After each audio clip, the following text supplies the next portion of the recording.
Budaya organisasi adalah sistem nilai organisasi yang dianut oleh anggota organisasi. Semua karyawan harus memahami budaya organisasi agar tercapai tujuan organisasi. Budaya organisasi dapat menciptakan lingkungan untuk menjadi kreatif, cerdas, dan mendorong inovasi, serta mementingkan pencapaian tujuan organisasi. Akan tetapi, budaya ini tidak terjadi dengan sendirinya, namun dibangun bersama dan dimulai dengan mempekerjakan orang-orang yang sesuai dengan budaya perusahaan.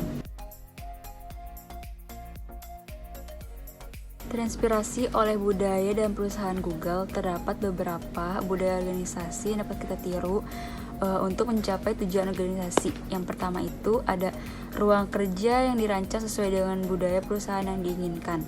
Apabila ingin tujuan tercapai, maka harus dipikirkan secara bersama-sama sehingga ruang kerja tidak bersekat. Yang kedua itu, jangan hanya mendengarkan HIPO. HIPO itu High Paid Person Opinion. HIPO adalah pimpinan yang sangat percaya diri dan sangat mengandalkan pengalaman dan kecerdasan sehingga tidak mau menerima ide-ide atau data yang tidak menegaskan atau berlawanan dengan pendapat atau keyakinan. Yang ketiga itu ada menerapkan atau the rules of seven. Reorganisasi adalah sesuatu yang sebenarnya tidak disukai karena menimbulkan kekhawatiran pada karyawan akan keberadaannya mereka di perusahaan, kemungkinan diberhentikan atau dipindahkan, serta adanya atasan baru atau rekan kerja baru. Yang keempat, lakukan reorganisasi dalam sehari. Reorganisasi memang bukan sesuatu yang mudah karena terkadang melibatkan berbagai kelompok yang berbeda. Tetapi reorganisasi tetap harus dilakukan dalam sehari. Dan sehari itu tidak selalu bermakna 1 kali 24 jam.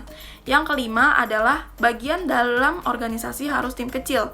Tim kecil dalam sebuah organisasi memiliki peluang keberhasilan lebih tinggi dibandingkan tim besar. Tetapi tim besar juga dibutuhkan untuk mempertahankan keberhasilan dengan syarat tim yang lebih besar tidak akan menghalangi adanya tim kecil yang bekerja untuk membuat terobosan. Yang ketujuh, pengorganisasian dilakukan di sekitar orang-orang yang memiliki implikasi tertinggi. Hal pertama yang harus dilakukan adalah mengidentifikasi orang-orang yang memiliki dampak terbesar, tidak hanya mementingkan kepentingannya sendiri, serta memiliki komitmen untuk memajukan perusahaan dan mau terus belajar. Yang kedelapan itu ada Knaves dan Diva. Knaves adalah tipe orang yang akan mementingkan kepentingannya sendiri. Dia akan cemburu dengan keberhasilan orang lain dan memungkinkan timbul perilaku tidak jujur dan integritas rendah. Berbeda dengan Knaves, Diva adalah orang yang berpikir bahwa dirinya lebih baik daripada tim, tapi mereka bisa menjadi aset yang berharga bagi perusahaan. Yang kesembilan itu ada overwork. Overwork adalah dalam cara yang baik, artinya memberikan tanggung jawab dan kebebasan kepada karyawan untuk menentukan sendiri bagaimana melaksanakan pekerjaannya. 10. Menyenangkan, tidak menyenangkan. Banyak perusahaan berusaha melakukan kegiatan yang menyenangkan, seperti corporate day, liburan bersama dengan berbagai hadiah, dan bertema bersenang-senang. Tetapi, pada kenyataannya, karyawan tidak merasa senang. Itu tidak menyenangkan.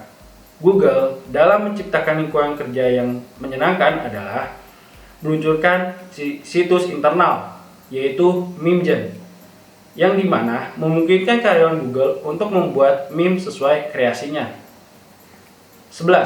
Harus memakai sesuatu. Makna dari kata harus memakai sesuatu adalah setiap perusahaan untuk berhasil perlu membangun keragaman, yaitu budaya perusahaan. Tidak mudah membangun budaya, terutama untuk perusahaan yang melakukan akuisisi atau merger. Jangan pernah mengkritik budaya yang sudah ada, melainkan menarik budaya antara kegagalan bisnis dan bagaimana budaya dapat membantu mengatasinya. 12. Seorang pemimpin harus bisa menjadi teladan. Untuk menciptakan keberhasilan tujuan perusahaan dibutuhkan komitmen, keuletan, dan kesatuan pikiran. Oleh karena itu, pemimpin harus bisa menjadi teladan dan bersikap egaliter, tidak merasa bahwa dirinya eksklusif dan membedakan pekerjaannya. 13.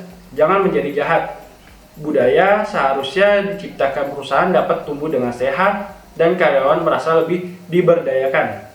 Budaya ini juga dapat menciptakan produk yang bermanfaat, karena produk yang membahayakan atau terdapat kesalahan dalam proses produk tidak akan diluncurkan. Budaya ini akan membuat semua karyawan berdedikasi untuk menciptakan sesuatu yang dapat bermanfaat untuk banyak orang. Sekian, terima kasih.